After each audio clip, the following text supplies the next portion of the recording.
Israel will fight until we destroy Hamas's military capabilities, end its rule in Gaza, and bring all our hostages home. Since Hamas's attack on October the 7th, Israel has been laying waste to the Gaza Strip. Tens of thousands killed, and the Israeli government now accused of committing genocide. But what can the history of the conflict tell us about how we got here? My guest tonight is the famously provocative Israeli historian Mehdi Morris. His work once documented many of the crimes committed by Israel in 1948, but his critics say he now justifies those crimes. I'm Mehdi Hasan, and I'm here in London's legendary Free Speech Society, Conway Hall, to go head-to-head with Mehdi Morris. I'll challenge him on his support for the war on Gaza and ask him why he thinks accusations of genocide are absurd. Tonight, I'll be joined by our panel of experts. Daniel Levy, a former Israeli peace negotiator and president of the US Middle East Project.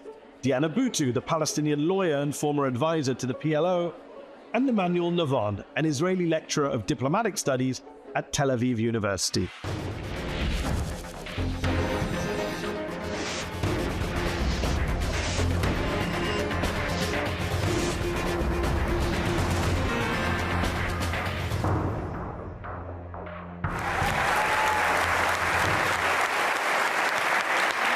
Mehdi Morris, thank you for joining me on Head to Head. You are a supporter, a defender of Israel's current war in Gaza, which began in its current form after the atrocities on October the 7th, and which has since killed more than 38,000 Palestinians, including 15,000 children, displaced more than 1 million people, made Gaza uninhabitable per the UN, and is being investigated as a possible genocide at the International Court of Justice. A lot of people around the world think it's a genocide. I happen to think it's a genocide, but you have called that accusation absurd.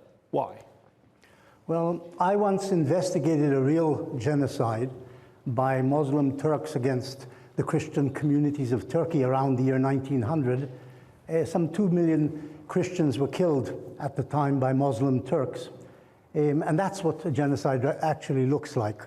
What's happening in Gaza is a war. It's a war in which there are a lot of collateral deaths among Gazans. The war started, of course, by the Hamas from Gaza in a giant massacre on October 7th.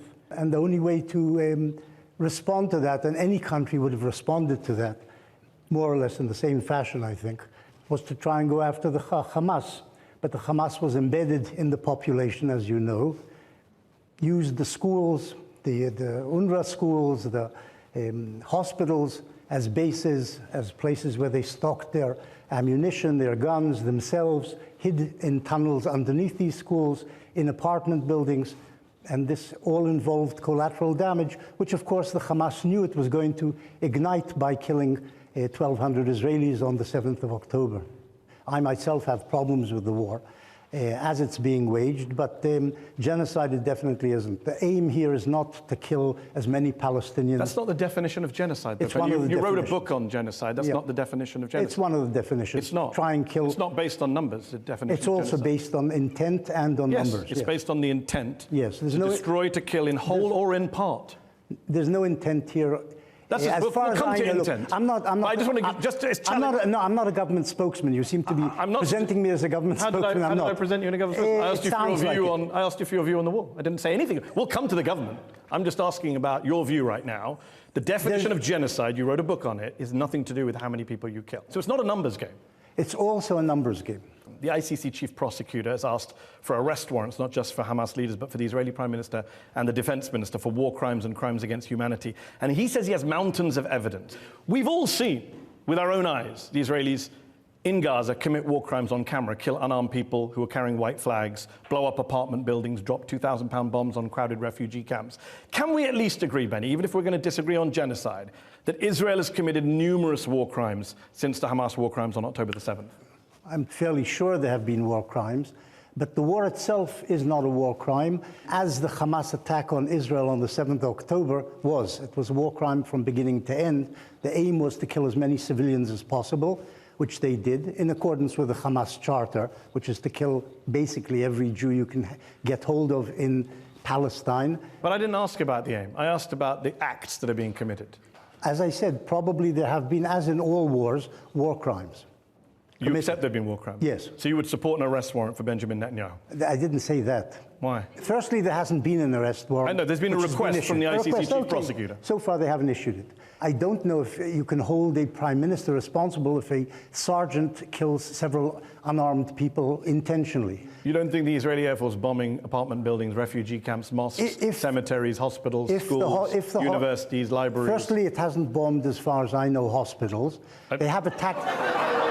Literally no expert agrees with you on that. That's not true. What you're saying is not true.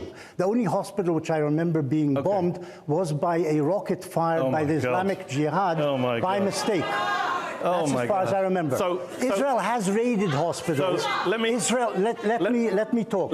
Israel has raided hospitals, but with infantry. Let me ask you this question. Found Hamas people in there, Hamas headquarters, inside hospitals, under hospitals. Actually, we've never seen the headquarters that Benjamin Netanyahu put a beautiful Bond movie video out for. We've never actually seen that from underneath Al-Shifa. It's been several months. We're still waiting for that. So on the 31st of October, according to Human Rights Watch, Israeli forces unlawfully attacked a 6-story residential building, killing 106 civilians, including 54 children, without warning. 4 strikes, completely demolished. Human Rights Watch found no evidence of a military target in the vicinity, making the strike unlawful, indiscriminate under the laws of war. Israeli authorities have provided no justification for the attack. The Hamas always hides their own casualties. Even the Israelis didn't say that they were hiding in the apartment building. I don't. You said you don't want to be a spokesman for the government. You're offering a better defense of the government than the government is. I don't know. I don't know the particulars of that particular attack. It could be that there was a war crime committed there. It could also be that there were hundreds of Hamas fighters in the building alongside. It could be Okay, so have you ever seen footage? Have you ever seen footage coming out of the Gaza Strip which shows a Hamas fighter dead? Have you ever seen that? How much? All you see is civilians. Benny, because they're hiding. They're hiding. I'm not a Palestinian journalist. I'm a foreign journalist. And guess what? We're not allowed in by the Israelis. They are hiding their casualties. So let me ask you this question. So then, I agree we should allow people in. Do you agree with me? I agree with you. Let me tell you something about the Israeli Air Force, if we're talking about this. Each mission of the Israeli Air Force, and it's probably the most accurate and efficient arm of the Israeli military, is checked beforehand by a lawyer, etc., to see if there are actual, is there evidence, evidence of I'm so glad Hamas you're pointing this out. There. Because it's not a rogue operation, it goes all the way up. See, we can indict Netanyahu for these attacks because it's gone up the chain of command. It's not a rogue sergeant. It's not a rogue sergeant, we agree. All right, you say it's not genocide. Can we at least agree that it's genocidal rhetoric and genocidal intent from various members of the Israeli government? Yes. Can we agree that the rhetoric from Netanyahu and Herzog and Smotrich, this is genocidal rhetoric? Some of the ministers, I'm not sure about Herzog's quotes, and I'm not sure about what Netanyahu said, but some of the ministers... Netanyahu said Amalek, Benny. You know what Amalek means. I don't know if that's the same as genocide, but... Killing every man, woman, and child. I don't know. And the donkeys. Listen, there's something absurd about this line of questioning. If Israel was intent on genocide, would you let me talk? Hold on. Can you let him speak? Would you let me talk? Can you let him speak? Yes. Guys, we are going to have to stop the entire show, and you will all have to go home if we do not have some order. Benny, please finish your point. If there was a genocidal intent in the war-making in Gaza, there would be not 30,000. Incidentally, the numbers are all issued by Hamas. We don't know how true they are. But if there was genocidal intent by the Israeli government with the Israeli military machine to commit genocide in Gaza, there would not be 30,000 or 20,000 Gazans dead. There would be hundreds of thousands of Gazans dead. I'm sure. That is called genocide, and that's not what's happening in Gaza. Benny, we've already discussed that's not the definition of genocide. But okay, let me ask you this. That's not your definition. No, it's of genocide. the 1948 Genocide Convention. There's lots of different. Forget it. Forget the 1948 Genocide Convention. There are lots of definitions. That's not true, Benny. There's only one. There's only one. It's the 1948 Genocide Convention. That sounds dogmatic. There's only one. There's only one truth, the Hamas truth. Sound the same. Is the 1948 Genocide Convention a Hamas charter?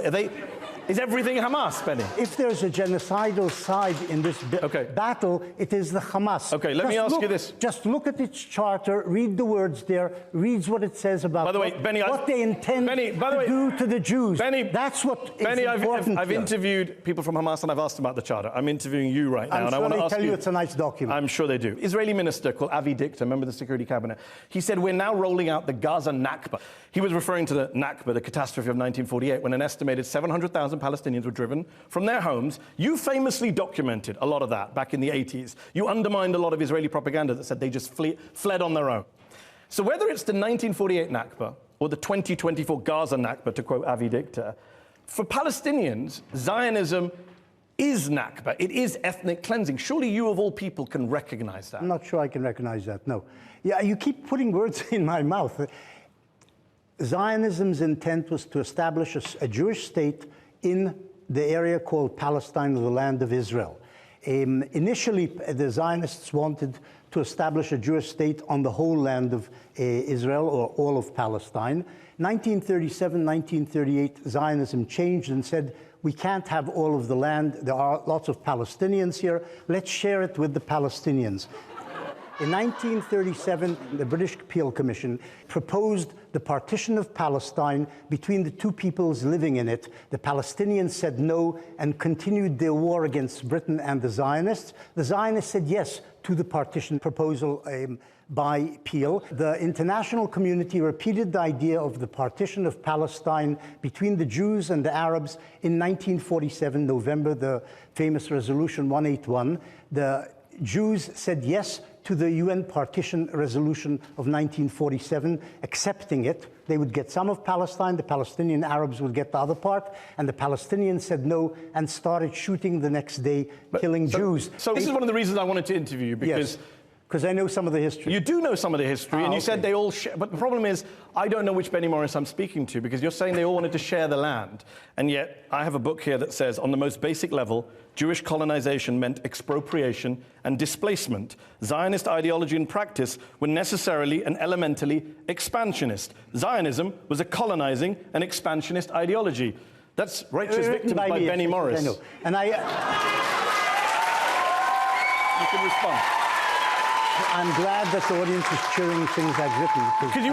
Because you were right in 2001. So I'm wondering about what happened to 2024. And I agree with every word in there. But as I said, Zionism changed its objective and goal in the 1930s and agreed reluctantly, resigned to the idea of partitioning the land. And from that point on, the Zionists, a number of times in 37, 47, the year 2008, proposed partitioning Palestine with the Palestinians, and the Palestinians consistently have rejected partition under the Hamas Palestinians and under the PLO Fatah as well. They always rejected partition. Let me ask you this. That's the truth, the basic truth of the conflict. Zionists hold on, Benny, let me ask you a question. Zionists willing to compromise, and the Palestinians always say no. Benny, yes, go ahead. I want to read a quote out to you. Yes. You keep saying lots of positive stuff today, sharing, dividing. I want to read a quote to you. There are circumstances in history that justify ethnic cleansing. Yes. That is not a quote from Slobodan Milosevic. Yes. That is not a quote from a Rwandan genocide. It's your quote. Yeah. And a lot of your critics say you no longer just document ethnic cleansing, you apologize for it as well. What's the context of what I quote? What you're the context is you're asked, do you condemn what they did in 1948, Zionist militias? You say no.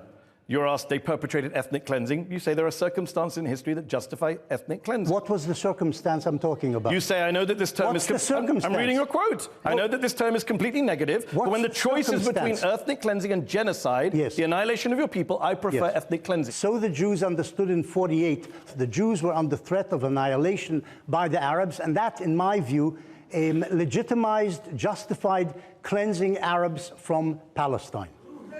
The Jews were threatened with death by a second genocide after the Nazi genocide. The Hutus said exactly the same thing about the Tutsis in 1994. They were talking about the Zionists? No, they said we can ethnically cleanse and kill these people because they're threatening us. No, right? Everybody who's ever done bad things says we're doing it defensively, right? I didn't say threatening. I said the Arabs of Palestine attacked the Jewish community in Palestine from 1947 on. But that doesn't justify ethnic cleansing, They were joined They You can't justify a war crime, a crime against humanity. Ethnic cleansing is not regarded as a war crime by any... So you're fine with it? It's not a matter of fine. It's not a happy event. I'm trying to understand. We're not. I prefer ethnic cleansing of the other to being massacred my own people. Yes, sure. Even if that involves innocent people being driven from their homes and not allowed to come back? Yes, if you're under... How does that fit with Zionists wanted to share the land? Because, of course, the Zionists wanted... No, you're mixing up the times, the chronology. The Zionists were willing to share the land. The Arabs said no. The Arabs attacked them. And from that point on, the Jews, to defend themselves properly, they would have to drive out Arabs from certain areas from which the Arabs were attacking the Jewish So it was a pragmatic thing in the heat of war? It wasn't ideological, it was pragmatic. Even though you yourself say that transfer was inevitable and inbuilt into Zionism. Your words. It depends what you mean by transfer. A transfer... Depends what you mean by transfer. You're the one using the euphemism. It depends... No. It depends what part of the population we're talking about. Total transfer was never any part of Zionist policy. Partial transfer. A partial transfer from areas in which the Jews wanted to establish their state in part of Palestine, and from which the Arabs were busy attacking the Jews. Okay, I want to bring in the panel. Before I do, a lot of talk about whether Zionism is a form of colonialism. If I said to you Zionism is something colonial, what would you say to that? I would say there's some partial truth in it, but on large it's wrong. It's not a correct interpretation. Those are Theodore Herzl's words. He wrote a letter to Cecil Rhodes, the founder of Rhodesia in Zimbabwe. He said it's something colonial. Okay. So maybe you should take it up with the founder of Zionism. I can't take it up with Herzl. Okay. Herzl may have said that in order to... Not may, he did say that. Ingratiate... No, in an effort to ingratiate himself with the great colonizer, Rhodes, it's possible. That's not the point. The point is... This is what I don't understand. Benny, Zionism... You don't allow me to finish sentences. I do, please. No, you do. You please finish the sentence. Continuously interrupt. Please. You're trying to do what Trump did to Biden. Wow, I've never been compared to Trump before. That's a first. But you've actually eaten up more time saying that, so please finish your sentence. In order to mess up his sentences. Zionism intended to liberate the Jews from the alienation and oppression under which they lived in Eastern Europe, also later Central Europe, by establishing a state of the Jews, with a majority of Jews, with Jews ruling over themselves.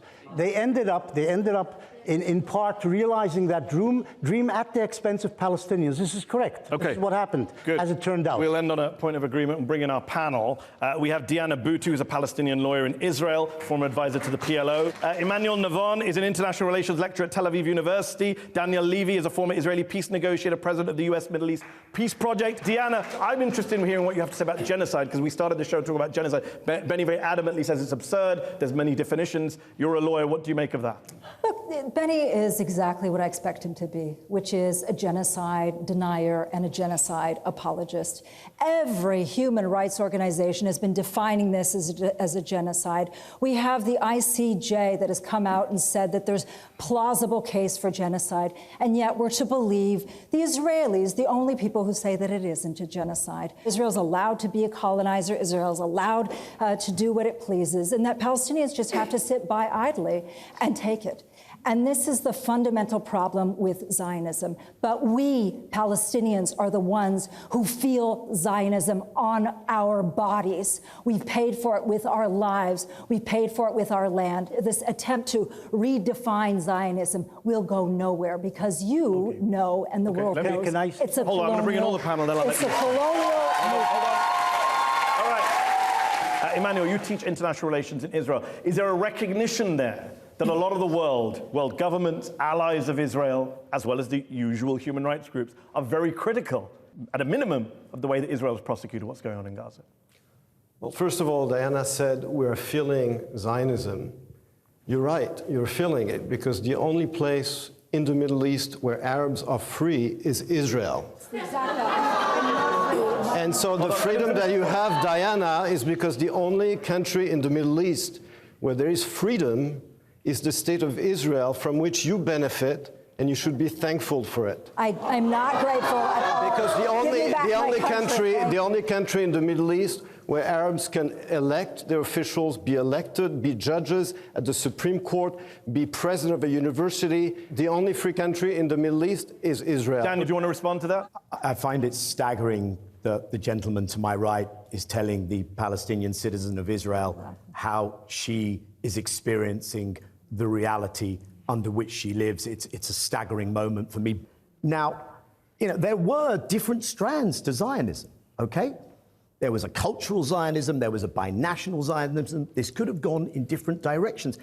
From the perspective of 2024, 75 plus years in, the idea that this is just something benign doesn't match with the reality that has been lived. Now, I would say it's clear what this has meant for Palestinians, but I would argue it's not doing what was written on the tin for Jews either.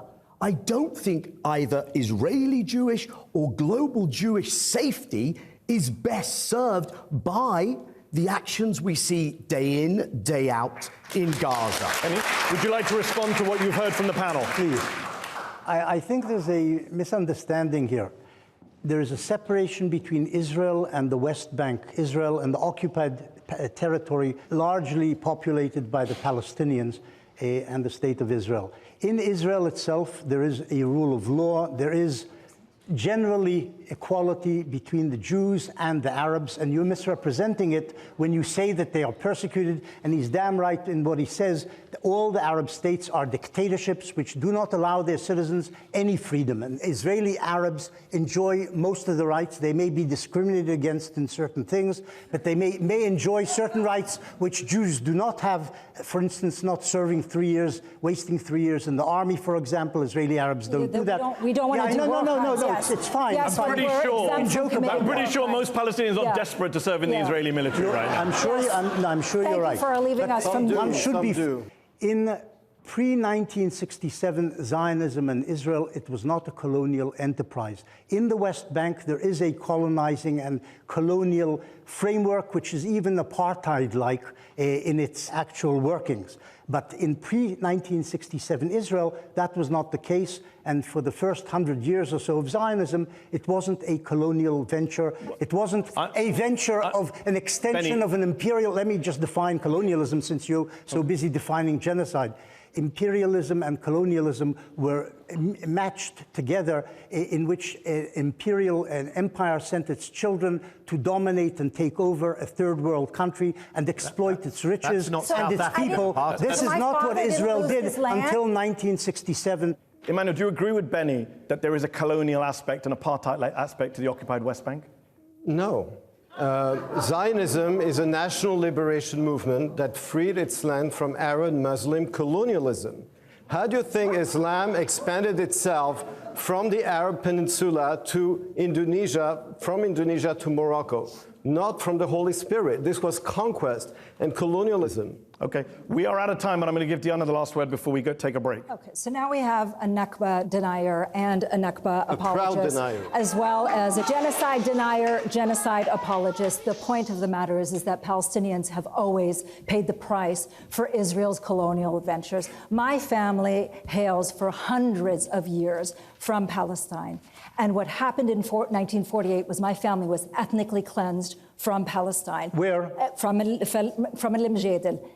Never able to return back to their home. My father died unable to return back to his village because of the colonialism that is called Zionism. There is no place for Zionism. We are way over on time. Daniel, 30 seconds, you want to come in? What's remarkable to me is we've gone from denying the Nakba, and Benny Morris actually helped get past that, to threatening a second Nakba, and that's the narrative in Israel today, without going through what's most necessary, which is acknowledging and healing and redressing and Palestinians actually getting their rights, because without that, not only will Palestinians never see peace and security and the achievement of freedom, but Jewish Israelis will always live in the knowledge that that wrong will create a blowback and there's no security.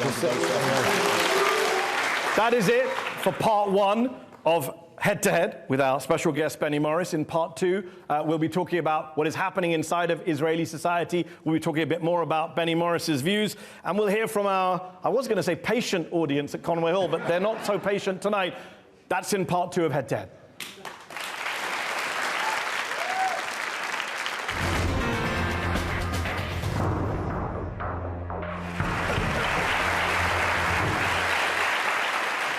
welcome back to Head on Al Jazeera English. I'm with my guest, Benny Morris, one of Israel's most famous historians. We have a panel of experts, and we have a live audience here in London's Conway Hall, who we will be hearing from shortly. Benny Morris, in part one of the show, we argued, you and I, about genocide, about ethnic cleansing, about the Nakba.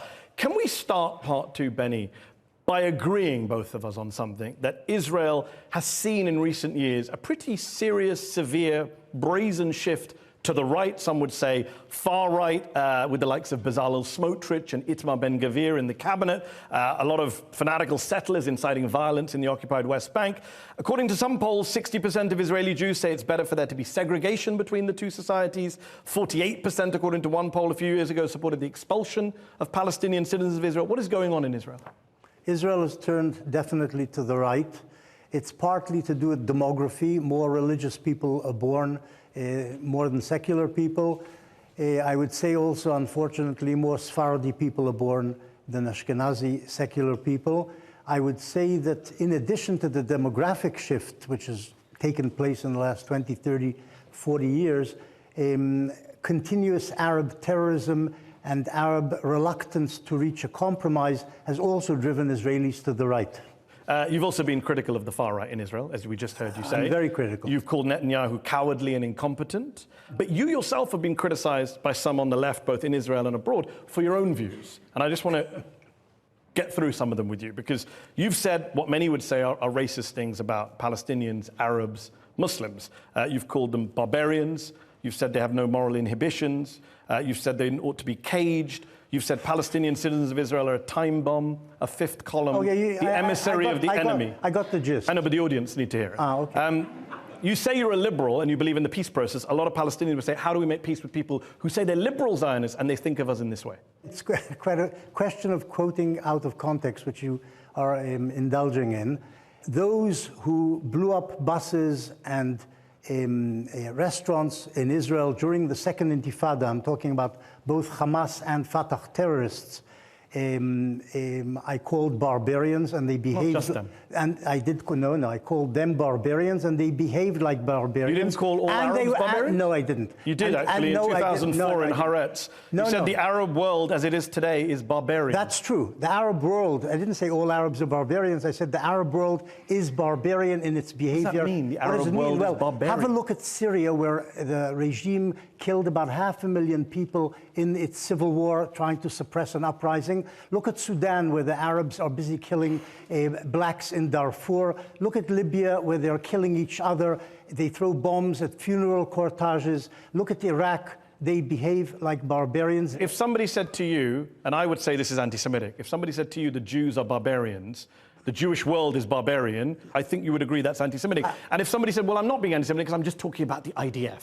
I don't think it would be anti-Semitic. It would be false. That's the point. You don't think it would be anti-Semitic for me to say the Jewish world is barbarian? It would be false, not necessarily anti-Semitic. And when you say the Israeli Arabs are a time bomb, they're a potential fifth column. That's all of them. You didn't say some terrorists. I said Israel's Arab minority, which identifies in large measure with the Palestinian cause, is, in the long historical perspective, a potential time bomb. Yes, I would agree with that.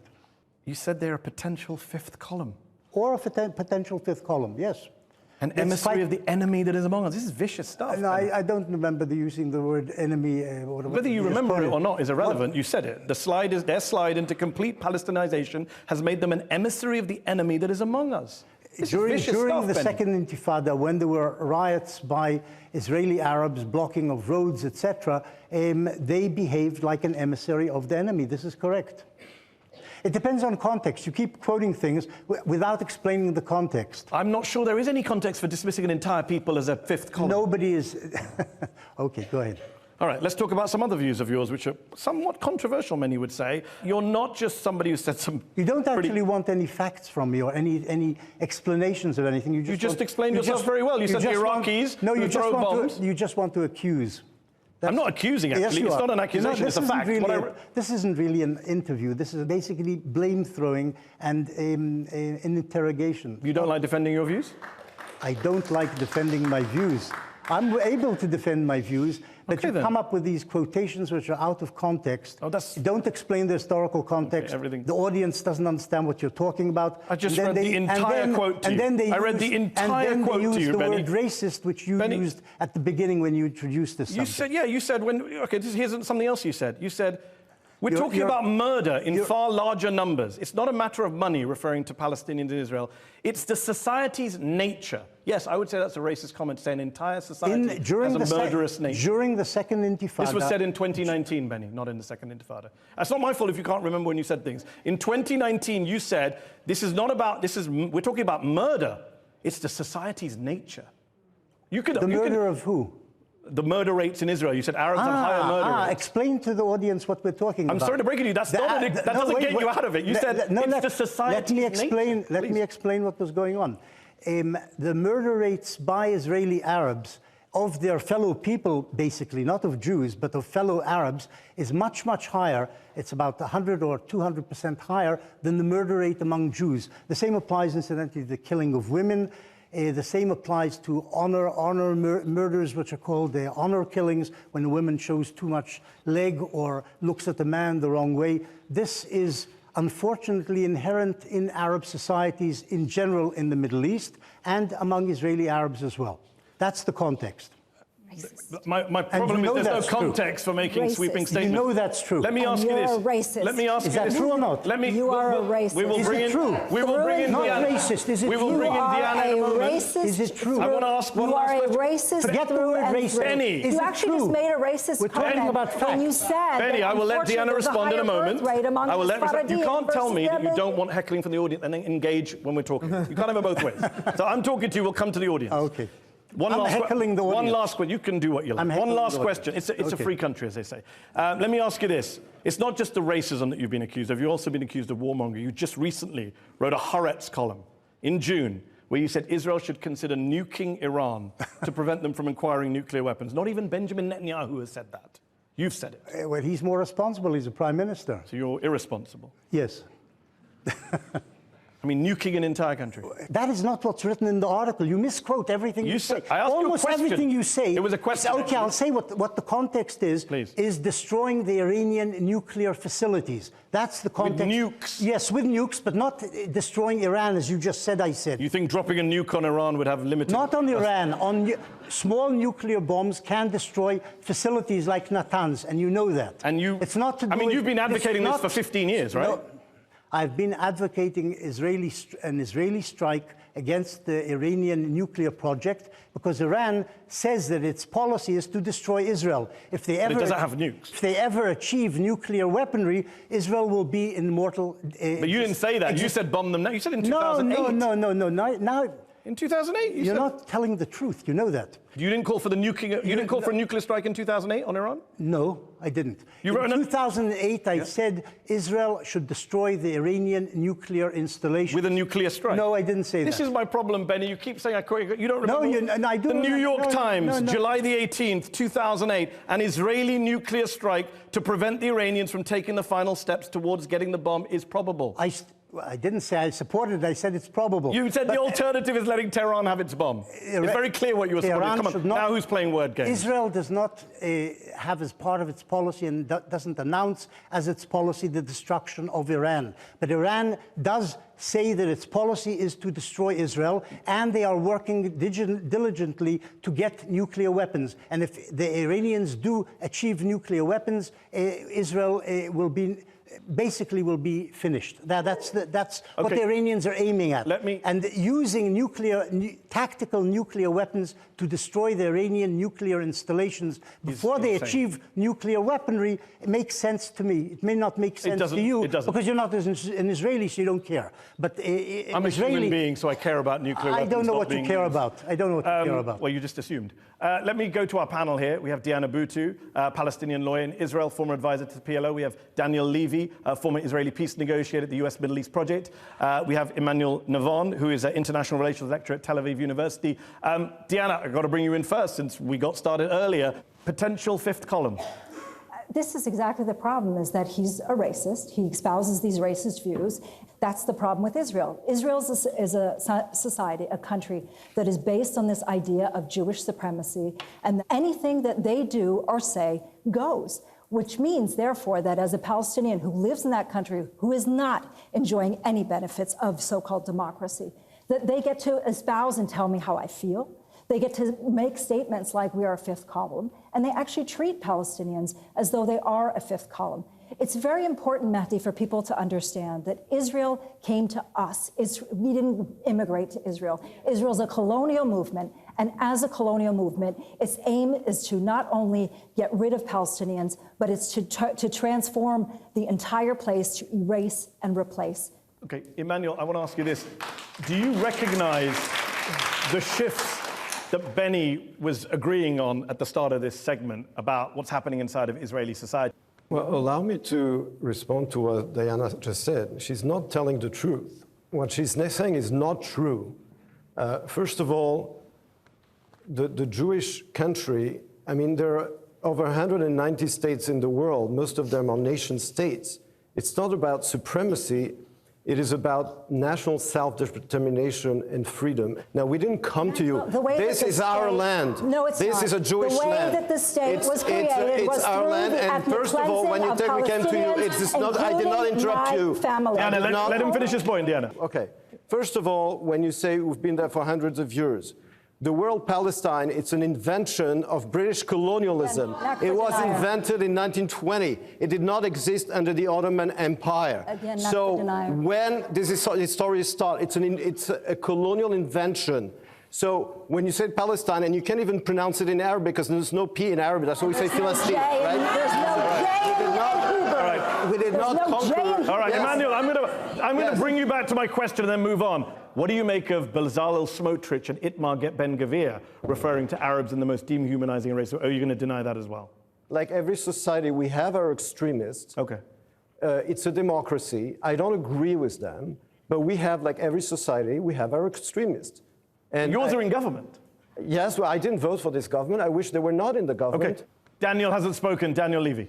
When I was in a Zionist youth movement and president of the World Junior Jewish Students, being pumped with the talking points and the propaganda points, I really think they were more sophisticated, and I may be misremembering this. I genuinely cannot believe that this is what now constitutes an Israeli attempt at defending and putting your best foot forward. But then I look at the reality in Israel today, and of course that's what it should look like, because what's the reality we're living in? And let me take two snapshots. First of all, it's really not that surprising that we've got to this point when you consider the impunity with which the external community and Israel's allies and the West and the US treat Israel, despite the litany, the entire spectrum of violations of international law and of human rights. And yet every time there's an excuse, there's a veto at the United Nations, and then there's more arms. And in that respect, don't expect Israelis to come up with better talking points when they don't have to, because you're willing to run cover for them and create completely the wrong incentive structure. Please respond briefly. I must protest. You've brought three people in a panel, two of whom are pro-Palestinian, anti-Zionist. That's the purpose of the panel, yes. It's supposed to be two against one. That's the way you've organized this. Yes, we did ask you to watch the show before you came here. I consider myself pro-Jewish, no, you're not pro-Palestinian, pro-human. I consider myself... Okay. Let me finish. Please. Let me finish. You are a pro-Palestinian propagandist. That's all you've become, just so that you know that. Let's go around the audience. We're going to try and see where we've got some hands up. We're going to go to gentleman here, third row with the jacket on. Just if you could say something more from an Israeli perspective in terms of the threat they face from Hamas as an Islamist movement which is pledged to slaughter all the Jews in Israel. That's what it says in its charter, never revoked charter. If you could explain that in more detail, please. The Hamas is a small organization with a small army of terrorists. It doesn't represent, in my view, an existential threat to Israel, but as part of the larger Muslim radical Arab world, that part of it, including Iran, together they do represent an existential threat to Israel. Israel is not fighting merely the Hamas, it's fighting the Houthis, it's fighting militias in Syria and Iraq, it's fighting the Hezbollah, orchestrated by the Iranians at the moment, which wants to destroy Israel, yes. Lady here in the third row on the second. My question is to Diana or Daniel, because I want an honest and truthful answer. Given the decades-long brutality against the Palestinians by the Israeli government without much regard for international law or consequences, should we have seen the escalation in this genocide coming? And what could be the global implications when states disregard international law to justify and even normalize genocide? Diana, briefly. We've gotten to a point in this world where the world tells us that nothing can justify October 7th, and yet everything that Israel has done since October 7th can be justified by October 7th. That's a distorted world, and we have to understand what this occupation has meant. It's been violent from day one. The Nakba was violent, and what we're seeing today is a continuation of that Nakba. For world order to be restored, we need to have a system where all states are held to account, not where we get to have a country that says it's time to bomb Iran because they might have a nuclear weapon. Big secret, Israel has a nuclear weapon too. Gentleman in the brown jacket and then the gentleman here in the blue jumper. I know that we're on Al Jazeera, a Qatari station. What do we think about the fact that Qatar has funded Hamas for so long, persecuting Gazan Palestinians? And also, we haven't heard one mention of the 120 hostages still being kept. And what pressure could Qatar be putting on Hamas to release those hostages immediately, regardless of all the rest of this? Can I take that? Well, Qatar has been supporting the Hamas for at least a decade, with money, propaganda, etc., probably using Al Jazeera also in that fashion. This should end. I think normal states shouldn't support what the world regards, or at least the Western world regards uniformly as a terrorist organization. It's true that Hamas is still holding 120 Israeli hostages, women, children, octogenarians, 2-year-olds and whatever. They had 250 in the beginning, now it's been reduced to 120, many of them killed by Hamas people. Many of them killed by Hamas. And by Israelis. And by Israelis. Israelis also killed some of the hostages. Hopefully they will be released. Okay. We hope they will be released. I would just say one thing. Why did the Israeli government prop up Hamas for so long and encourage Qatar to send money to Gaza? Stupidly. They're not hearing my answer.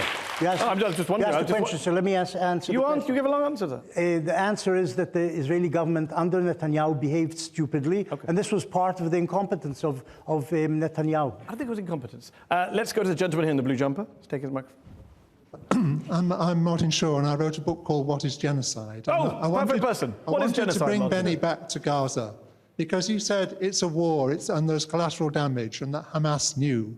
And that may be true. But, I mean, the real point is that Israel knew, isn't it? That if you bend the rules of war so that 100 people can be killed for one militant, if you do that thousands and thousands of times with 2,000-pound bombs, you know that the whole of Gaza is going to be a ruin. You know that you're going to destroy that society. And that the only way we can understand that in an overall sense is not a series of war crimes. It is one big crime, and I think the name for that is genocide. Absolutely. Do you want to respond to that? Hold on, let him respond. I think I've already made the point. The Hamas, when it attacked Israel on the 7th of October, knew that Israel would retaliate with bombing and knew that lots of Gazan civilians would die. They were hoping for that because that looks good on Western television images. But they say that killing a lot of Gaza civilians is good because they go to heaven. They become martyrs. So this is Benny, allowed. Benny, can I ask you a question? Did I say something wrong? No, I just want to follow your logic here. Hamas knew that. I just want to follow your logic. Your argument is Hamas knew that if they did this, we'd do a genocide, so we did a genocide. Not genocide, no. You're misusing Like, they knew that we would come and kill lots of people, so we did. It's a very weird argument. They knew that Israel would kill lots of Gazans. They knew that Israel would kill lots of Gazans. Not a great Yes, they knew that. Going after the Hamas, they knew that lots of Gazan civilians would be killed, and they were happy with this because of international pressure which would result. Okay, we're running out of time. I want to take a gentleman in the suit. Yes. Benny Morris, you say that the ICC should issue an arrest warrant against the Israeli Prime Minister and the Israeli War Minister, Yoav Gallant. But on the 9th of October, they imposed a total siege on 2.3 million civilians in Gaza, depriving them of water, medicine, food. That is what they're accused of, starvation as a weapon of war, something that the Syrian and the Russian regimes were accused of. Do you condemn that? Has anybody died in Gaza of starvation? This is yes, Benny. This is total nonsense. Hold on. The Israeli. You want me to answer? Yes, I do. Do you want me to answer? But I want some evidence. You can't just say things that are false. I'm not going to let you say that. The Israeli government, I think, the ministers debated whether to cut off water, cut off electricity, etc., etc. They eventually resolved not to do that. And though lots of reporters have been saying, and the United Nations, that Gaza is on the verge of starvation, on the verge of famine, etc., etc., that has not happened. Benny, how do you know that? How do you know that? Hold on, stop heckling. How do you know that, Benny? And please, I haven't read any report of anyone dying of starvation. There have been many reports. I haven't read any. So that makes it nonsense because you haven't read any. I haven't heard of anybody dying of starvation. You don't think there's a famine in northern Gaza? No, I think there's a food problem there. Do you think there's a famine in northern Gaza? I don't know what the word famine means. There is a food problem. There's malnutrition. This I have heard. But nobody's died. They've all conveniently stayed alive. As far as I know, nobody has died of starvation in Gaza, you're a as far as I know. I've read quotes from you saying you're a historian, you look at the sources, you find the evidence, and now you're like, I don't know what famine means, I haven't seen anything. Maybe it's a big claims you're making. You should back it up with some evidence. You should back it up. Tell me a report in which somebody has died of starvation. Cindy McCain. Who's Cindy McCain? Is the head of the World Food Programme. She's the widow. She said what? She said what? She's the widow of Senator John McCain, the most pro-Israeli senator of my lifetime. She said what? She said northern Gaza is in a full-blown famine and that there are children, women and children in skeletal states there. Did she say somebody died of starvation? I'm asking you. Cindy Did McCain, anybody die of starvation? Yes, there have been documented cases. Read the newspapers. Read the humanitarian What you agencies. just quoted didn't talk about starvation. You said there was no famine a moment ago. I didn't say. I said I don't know what famine is. Well, that's a good get-out, and it's at the core of the discussion. Let's take another question. Gentleman in the green jacket's been waiting a while. Hi, my question is to Benny. I just want to know, if you were Palestinian, right, and you were born in Palestine, would you, given the circumstances, support a Palestinian's right to resistance? In the form that they have.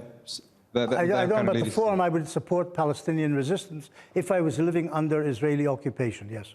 Which is what the Palestinians are. Yes. Benny, we're out of time. It's a very interesting question he posed, very interesting answer. I do want to ask about, because I watched a recent discussion you did and you were telling your opponent, you need to have empathy, you need to put yourself in other people's shoes. So let's just continue on gentleman's very good question, I thought. I mean, if you were a kid in Gaza right now, and you saw your home blown up by the Israeli Air Force, you saw your parents incinerated in front of you, you're starving, what's your view of Israel going to be? It'll probably be very negative, but it might also be negative towards the Hamas who generated this conflict and led to that home being bombed by Israel. You think that's what the kid is thinking when he sees his parents killed by an Israeli bomb? He might think both things. What would you think if you were that kid? Probably I would describe the death of his parents to an Israeli bomb and to the Israelis, but I might, on reflection later, think maybe the Hamas shouldn't have slaughtered so many Israelis on the 7th of October, which led to this. I'm genuinely asking, is that your talking point, or is that, as a human being, that's how you would feel? As a human being, I think I would feel anger towards those who had just killed my parents, but I think growing up and on reflection, I might think that the Hamas had led to this. Quite the empathy I was looking for, but we will... I mean, if that's your honest answer, I'll take it. That's my answer. I appreciate that. Benny Morris, thank you for joining me on the show today. Thank you to our audience in London's Conway Hall. Thank you to our panel of experts who joined the discussion. That's all we have time for. Thank you for watching at home. Good night.